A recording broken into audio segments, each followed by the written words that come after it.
Let us solve this set math questions. We need to find m plus n, and we are given if 3 power 5 multiplied by 3 power 10 is equal to 3 power m multiplied by 3 power n multiplied by 3 power 1. So we know that when in multiplication, when the bases are same, the powers are added. So what we are going to get from here, this will be 3, 5 plus 10. And this will be 3m plus n plus 1.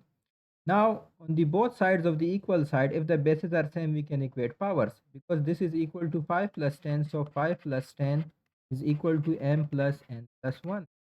Means that 15 is equal to m plus n. And we need to find m plus n. I'm going to subtract 1 from both sides. We are going to get 15 minus 1 minus 1. So this will be equal to 14 is equal to m plus n. So the value of m plus n is 14. Thank you.